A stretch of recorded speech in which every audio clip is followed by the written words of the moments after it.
Bom dia, pessoal. Quem está falando aqui é o professor Rodoan, de Língua Portuguesa, História e Geografia. Bem, pessoal, estou gravando mais um vídeo para vocês, para tentar explicar um pouco sobre como nós vamos trabalhar essa semana, certo? O capítulo 4, nós vamos dar continuidade ao capítulo 4 do livro de produção textual. Agora é preciso que vocês estejam com o livro de produção textual de vocês, tá bom? Nós vamos trabalhar essa semana o gênero crônica, certo? Pessoal, quem participou das aulas anteriores, nós vimos que o gênero crônica, ele é um gênero textual, certo? Ou seja, ele é um texto narrativo que geralmente é utilizado, pessoal, para contar fatos do cotidiano, ou seja, fatos que acontecem no cotidiano, no dia a dia da nossa vida, correto? Bem, pessoal, eu preciso que vocês estejam com o livro de produção textual de vocês aberto, certo? No capítulo 4. Abram aí o livro de vocês, capítulo 4, gênero crônica do livro de produção textual, tá bom? Nós vamos começar a trabalhar e conhecer um pouco mais sobre esse gênero. Bem, pessoal, aqui no capítulo 4 do livro de produção textual, nós temos alguns questionamentos que vão ajudar vocês a entender um pouco mais sobre o uso da nossa língua. Nós vemos, olha aqui, ó, que a expressão da língua portuguesa você já ouviu, mas não sabe o que significa. Né? A nossa língua, que é a língua portuguesa, é uma língua muito rica em diversas expressões que são utilizadas pelas pessoas, né? Enfim, no nosso país, que é um país imenso, correto? Na questão 2, olha, repare o que ele diz na questão 2. Na sua opinião, aprender outra língua é fácil ou difícil? Bem, os coleguinhas aí que fazem curso, né? Eu também já fiz curso de língua estrangeira, né? Vocês devem saber se é fácil ou não aprender uma nova língua. Eu acredito que para vocês que são crianças seja mais fácil aprender uma segunda língua, porque depois de adulto, acredito eu que complica um pouco mais, mas não é impossível, certo? Bem, pessoal, vamos continuar. Olha só, a crônica a seguir é de Luiz Fernando Veríssimo, né? O mesmo autor da Crônica da Espada que nós lemos semana passada no livro Sais, certo? Bem, pessoal, vamos começar a leitura do texto, que é um exemplo do gênero crônica, tá bom? Vocês vão fazer a leitura, eu quero que vocês acompanhem a leitura que eu vou fazer com vocês, tá bom? Abram o livro de vocês na página 22, tá bom? Vou dar um tempinho para vocês abrirem a página. O título da crônica é Pá, Pá, Pá. Vou começar a leitura, vamos lá. A americana estava há pouco tempo no Brasil. Queria aprender o português depressa, por isso prestava muita atenção em tudo que os outros diziam. Achava curioso, por exemplo, o pois é. Volta e meia, quando falava com brasileiros, ouvia o pois é.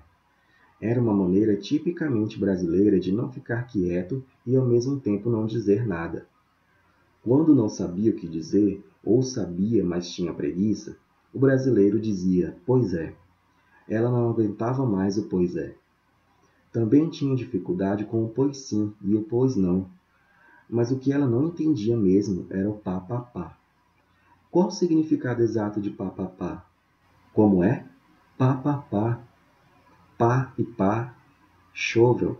Aquele negócio que a gente pega assim e... Pá, eu sei o que é. Mas pá 3 vezes? Onde foi que você ouviu isso? É a coisa que eu mais escuto, disse a americana. Quando o brasileiro começa a contar história, sempre entra o pá, pá, pá. Como que para ilustrar nossa conversa, chegou-se a nós providencialmente outro brasileiro. E um brasileiro com história. Eu estava ali agora mesmo, tomando um cafezinho, quando chega o Túlio. Conversa vai, conversa vem, e coisa e tal, e pá, pá, pá. Eu e o americano nos entreolhamos. Funciona como reticências, sugeri eu. Significa, na verdade, 3 pontinhos. Ponto, ponto, ponto. Mas por que pá e não pó? Ou pi, ou pu, ou etc. Ela continuou. E por que tem que ser 3 vezes? Por causa do ritmo. Pá, pá, pá. Só pá, pá não dá. E por que pá? Porque, sei lá, disse didaticamente.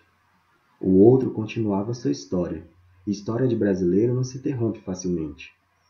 E aí o Túlio com uma lenga-lenga que vou te contar, porque pá, pá, pá.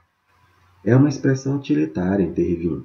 Substitui várias palavras por apenas três. É um símbolo de garrulice vazia, que não merece ser reproduzida. São palavras que... mas não são palavras. São só barulhos. Pá, pá, pá. Pois é, disse eu. Ela foi embora, a americana, com a cabeça alta. Obviamente desistira dos brasileiros. Eu fui para o outro lado. Deixamos o amigo do Túlio papeando sozinho. Bem, pessoal, nós percebemos que esse texto se trata de uma crônica. Por quê? Porque é um texto curto, certo? Com poucos personagens, e é um texto que os fatos geralmente são fatos que acontecem no cotidiano, né? Nós percebemos que a história se passa possivelmente no Brasil, e é um diálogo entre uma americana e um brasileiro, que nesse caso esse brasileiro é o narrador da história, ou seja, o narrador participa da história, ou seja, ele é um narrador personagem, correto? Ele é um narrador que está inserido na história. Então nós temos alguns elementos, nós já percebemos alguns elementos da narrativa, correto? Ou seja, personagens, apenas três personagens, a americana, o brasileiro narrador e o outro brasileiro, que aparece no final da história, certo? Nós temos o local, por exemplo. Já diz aqui no texto, ó, a americana estava há pouco tempo no Brasil, ou seja, essa história possivelmente se passa no Brasil, certo? Ou seja, nós já estamos estudando alguns elementos da narrativa, tá bom? Mas vocês vão responder, pessoal, essas questões da seção Conheça o Gênero, tá bom? Olha só. São questões, pessoal, de compreensão de texto, ou seja, a resposta está no texto, correto? Pessoal, aqui na parte do Explora a Estrutura, nós temos justamente aquilo que nós vimos anteriormente nas aulas anteriores.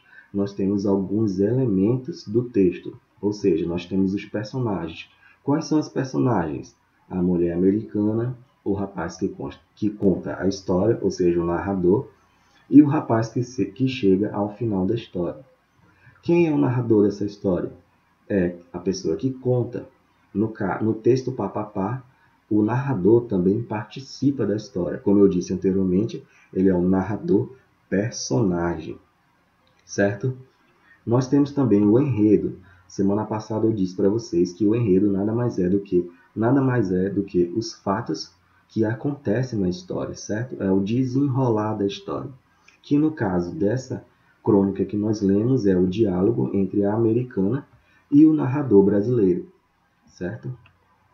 Depois que vocês lerem essas partes e responderem essas questões, vocês vão planejar o texto de vocês. Quem quiser pode usar o caderno de língua portuguesa para planejar o seu texto, para fazer um rascunho. Só não esqueçam de colocar o cabeçalho, de fazer o cabeçalho e identificar qual é a página. Colocar lá, produção textual, página 22, certo? Lá no caderno vocês podem planejar o texto de vocês de acordo com as orientações aqui do livro de produção textual, certo? E então vocês vão para o anexo 4 da página 57, tá bom? Nós temos aqui o anexo 4 da página 57. Aqui sim vocês vão escrever o texto definitivo de vocês, tá bom? Percebam que temos um espaço aqui para o título, certo? Semana passada eu percebi algumas produções de alguns coleguinhas que não estavam respeitando a margem, tá, pessoal? Eu tenho o título aqui, eu começo com letra maiúscula, e aqui, para começar meu texto, eu dou um espaço, certo? E inicio com letra maiúscula, tá bom? Então, aqui vocês vão escrever a crônica de vocês. Bem, pessoal, eu espero que vocês tenham compreendido um pouco mais sobre o gênero crônica, certo?